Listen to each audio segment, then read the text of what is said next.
and I've never been aggressive like that. I believe it. And women consequently, they chased me a little bit, and I was full of testosterone. I wasn't the strongest guy in the world, but it was never any love involved in anything like that. But Well, what I see is a relationship that I hope to have.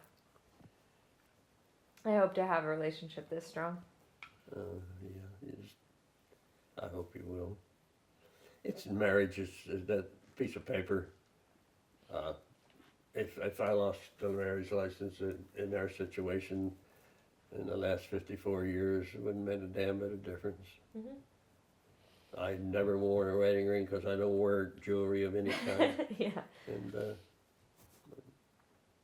Yeah, the symbols don't matter that much as the real thing.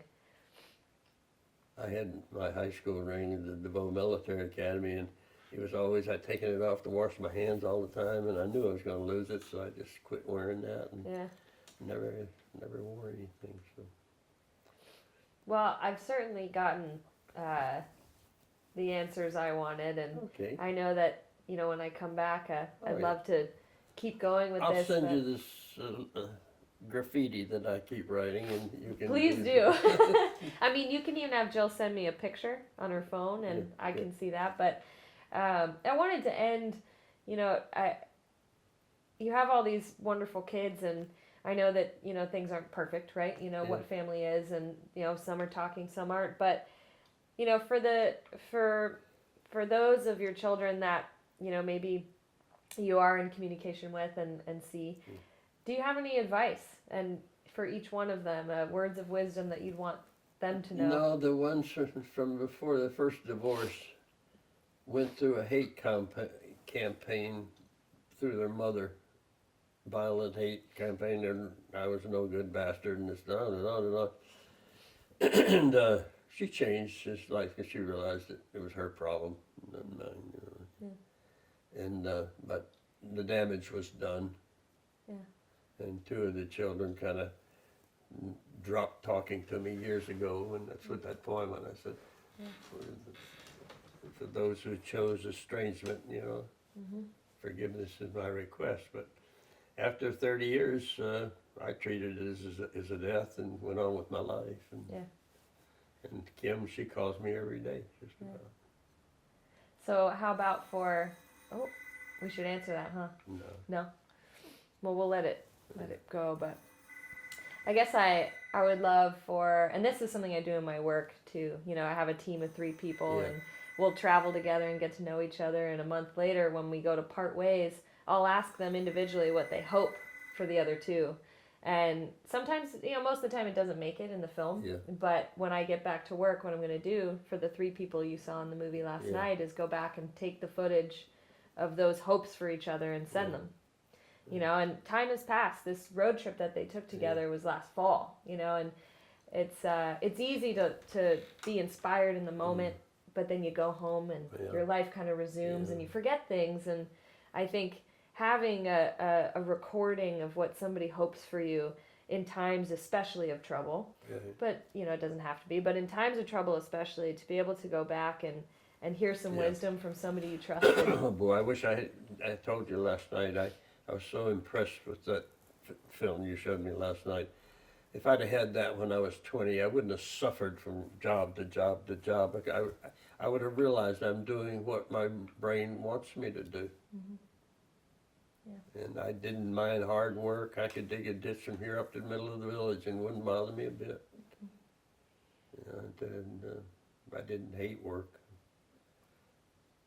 But I would have probably not waited until I was 30 to go find something meaningful, that had insurance policies. Something that was fulfilling to you. Yeah. I mean, 30's pretty good though. Yeah. Some people don't find it until they're 50. Oh, I know. Yeah.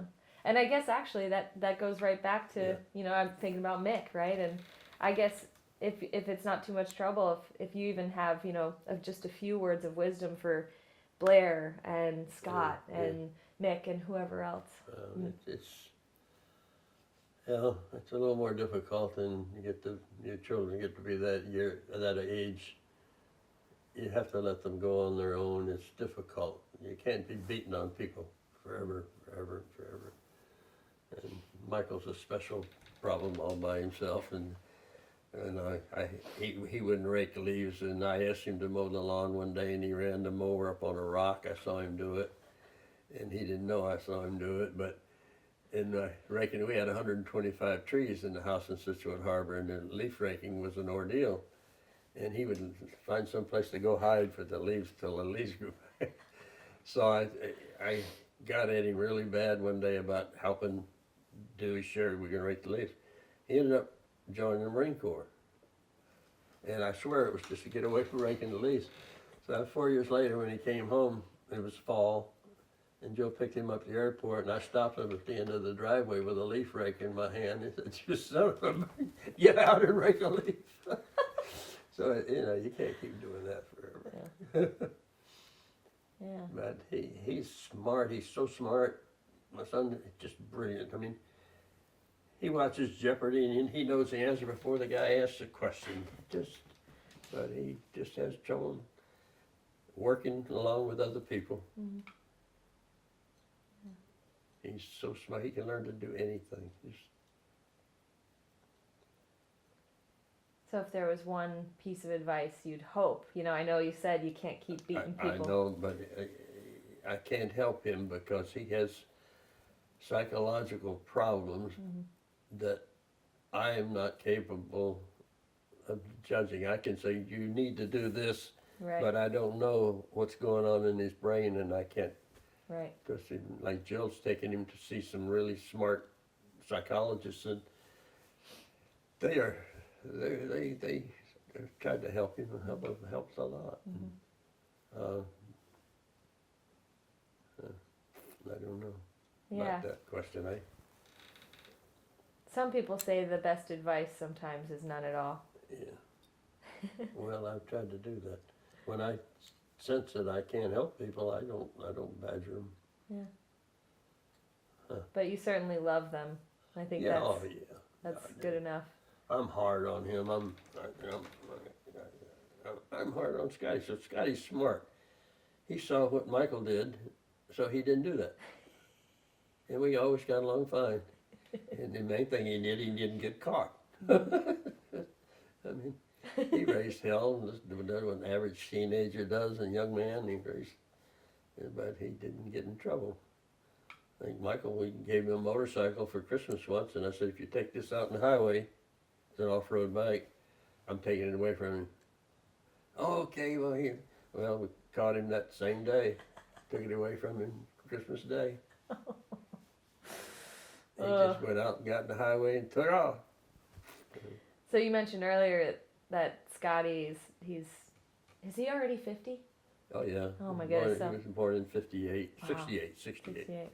So do you have any hopes for him or words of wisdom for him at this juncture? I give them to him all the time. Yeah. But usually he asks me.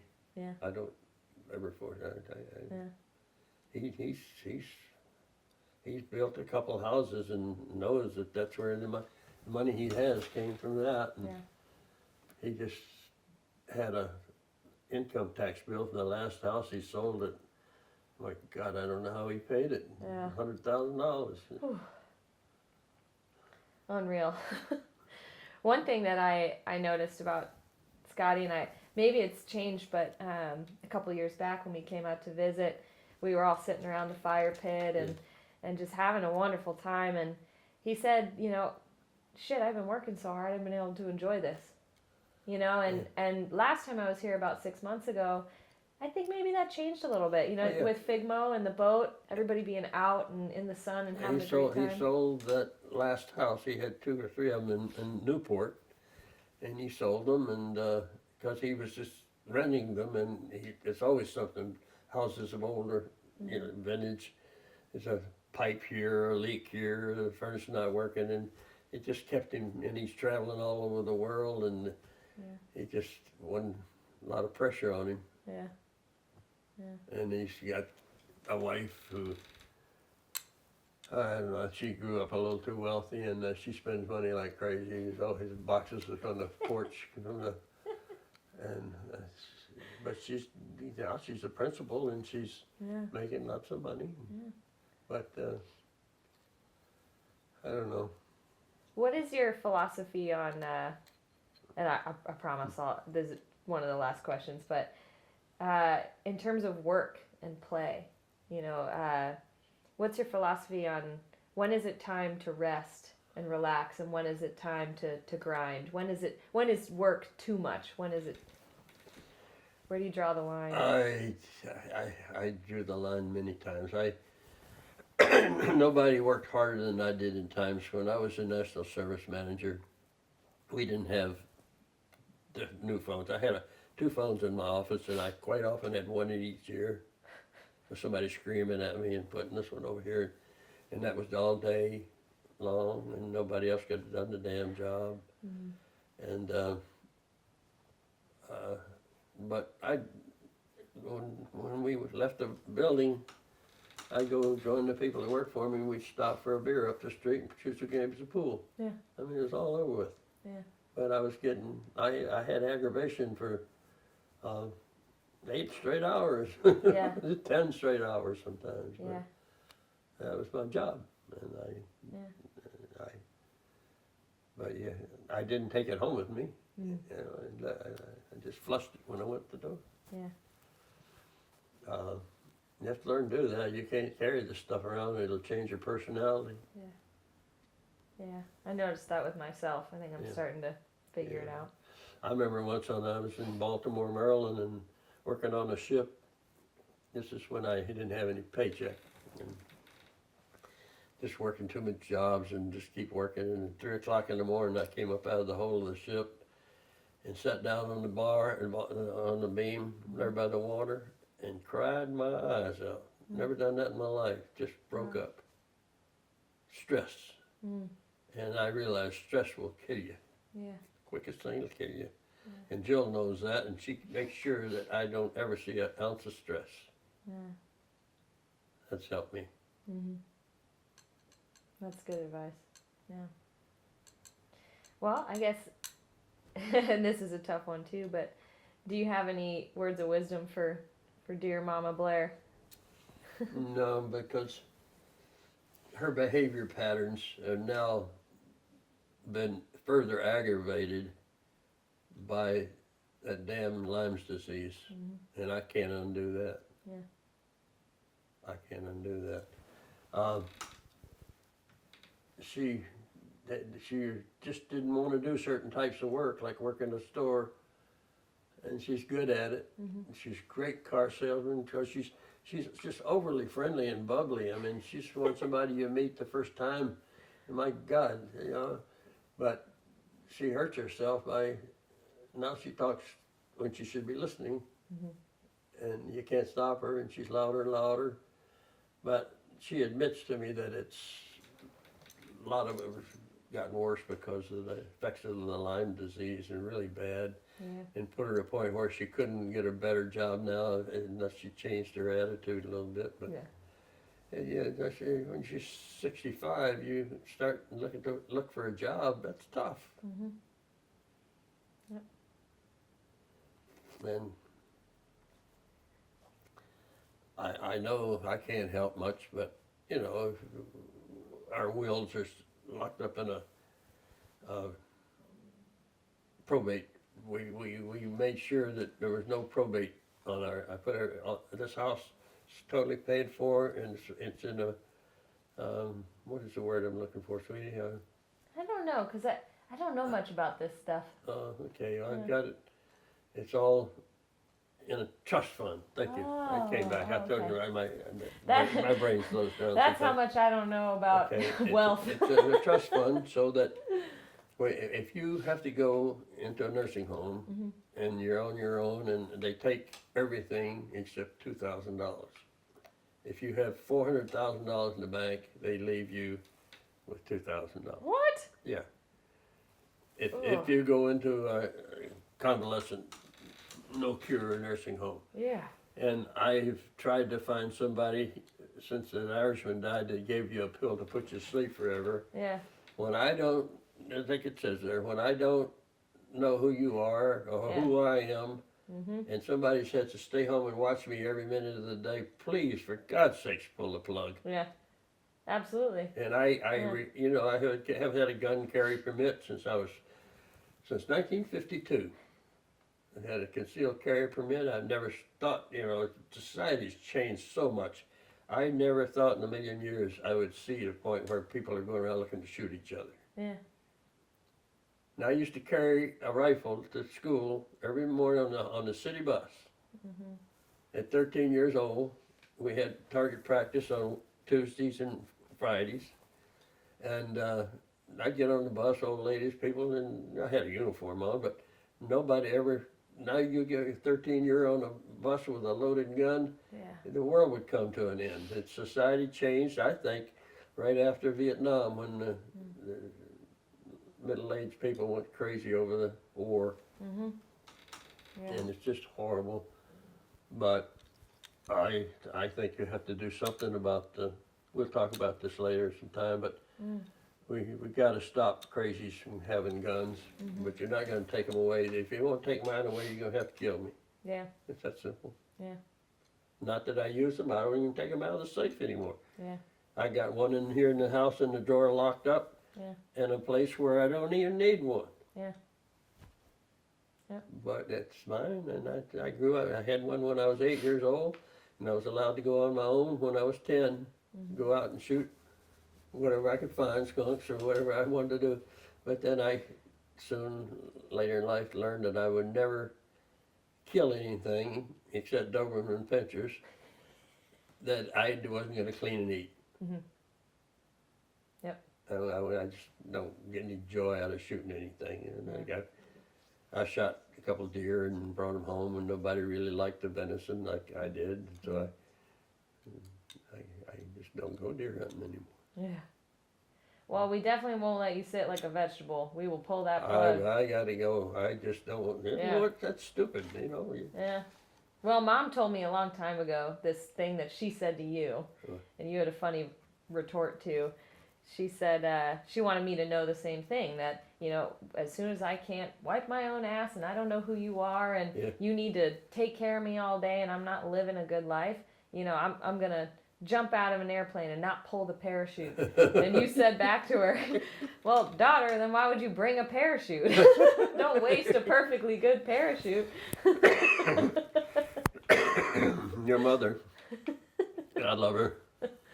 She's always been my favorite. You know, and Connie had the others all dressed up. She'd be out laying under the car when I was changing the transmission in a dirt pile somewhere, always helping Daddy, and she would, you know, she was just dependent upon me because her mother didn't treat her very well. Mhm. And that's when little. But she's got her memory now. So some of the things she comes up with never happened. You have to know that. Yeah, I know. And she's been that way for quite a long time. She remembers things that never happened, but we don't let it bother her. We just Yeah. smile. And Yeah, you know, I don't fight her over it because it's ridiculous. The reason I know that to be true is because of things that have happened between us Yeah, that I know didn't happen. yeah. And I've actually gone so far as to do some research into psychology to understand more about not just my mom, but everyone in general, myself. Yeah. But, you know, my sister is similar. There are things, Yeah. and she's noticing now with her daughter. The daughter claims to things happen. We know they didn't happen. And the mind is a tricky thing. It's, but yeah, I know that to be true. Yeah. Yeah. It's scary. It's scary what goes on up here. I know. And Kim had a little touch of it, but not very bad. I mean, somebody had convinced her that Jill and I had gotten together before her and her mother were divorced. Oh, Well, her mother was already married before I met Jill. I mean, yeah. that was ridiculous. I Yeah. didn't know Jill then. Never Yeah. met her until she came hunting me up in that Yeah. Foster's Coach House, the name of the restaurant. Yeah. Yeah, the memory is not reliable a lot of the time, and things can be invented, and They've done studies into that now. Yeah. It's pretty wild. I'm releasing things to you lately that I have never done before because I didn't want to hurt anybody. But my mother and father are gone now, and who the hell's it going to hurt if I tell what I know to be the truth, in addition to what maybe I think was the truth? But why hide it? Who's to hide it from? And not hurting anybody. But they were not loyal to each other at all, and my father played in a band. He was a saxophone and clarinet player, but he could play the piano and any instrument at all. They would play these college campuses. They had a couple of beautiful colleges down in Virginia. Sweetbriar Girls College. Oh, okay. And he played all the dance bands there with us. And so he made a little extra money doing that. And when he was on, some woman walked up to him and winked at him. He wasn't very sensible. Yeah. And my mother was no better. And I saw that as I was growing up. That's tough. Kept it out of the corner of my eye. Especially when the Army was having mountain maneuvers on our farm in Virginia. Oh, God. The officers would all come to our house for dinner. Oh, no. That's so tough. That's so tough to be aware of and know deep down it's not right. And Yeah. Yeah. I started off life to be a little bit like that too.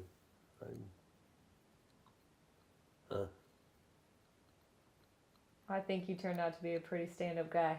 I did, but people are amazed that it happened. I would get arrested the day I flirted with gals so heavily, not sexually or anything, Right. but I was working with. Yeah. And it was constant, but they did the same thing. It was Right. just that now you It's a can't different do time. it. Yeah, different time. Yeah. Yeah. Strange. Yeah, how quickly things change now. You know, in the past, history took so long for things to change, and now it seems so rapid. If I had been with 1/10 of the women I've been accused of all these years, I would be anything but a dead corn cob. Well, I guess to end for now, because I'd love to do this again, but Okay. and thank you for everything. And All right. is there? Sorry, we didn't get into more specific things, but you take those papers that I wrote, and if you want to change them in any fashion, Yeah. we can do that. And Well, I think it'll be good that we kind of did a general Right. backstory and advice. that's kind why of I read stuff. this stupid poem here. It was kind of help people understand who I am rather than having to Yeah. play guessing games. Yeah. And I would love to go through the family history, and that way when we do sit down again, Yeah. you know, I have specific questions for you. Right. Yeah, because I know it's a lot of information. You know, it's enough. It's hard enough to talk about your own life, but then the lives of all Yeah. all the family tree. But it's been It's, really rewarding for It's me. unique that I got as far ahead in life as I have because I came from a country family that had no education, and therefore nobody cared whether I had one or not either. Yeah. You can spell your name? That's right. Okay. Yeah. Wow. But Well- my father's side of the family, education was everything. Right. Everything. My grandfather was Christian Henry Roman, and his father and his brother were all religious Lutheran German immigrants. Yeah. And his book downstairs, I still had the Bible from 1845, Wow. where he was the not the preacher but the teacher of the religion. Wow. And they get up every morning, and the first thing they'd do is say prayers and then feed the animals and then come in and eat. But education was everything to them. Right. And the ones in Virginia that I was close to and grew up either didn't finish school or anything. Well, now it's interesting to give look me- at the family and see how much education Yeah. there has been. Yeah. Oh yeah. I'm sure that my granddaughter at 8 years old knows more than my grandparents did at 60. Wow. Yeah. That's a thought. Exposure. We didn't have the exposure. We had a radio in my grandfather's house when I was growing up, but it didn't work half the time because the mountains would block everything. But WWVA Wheeling, West Virginia would come in and with Lulu Bell and Scotty and some harsh old country music, but it didn't get played very much. Well, you got exposed. You got out. Okay, Thank you, Granddaddy. you're welcome. I appreciate everything you've shared. We'll do this again. If we could do better, okay. No, I am not kidding when I say this is one of the easiest interviews I've ever done because you do keep your train of thought and your answers are so thoughtful and meaningful. Oh, yes.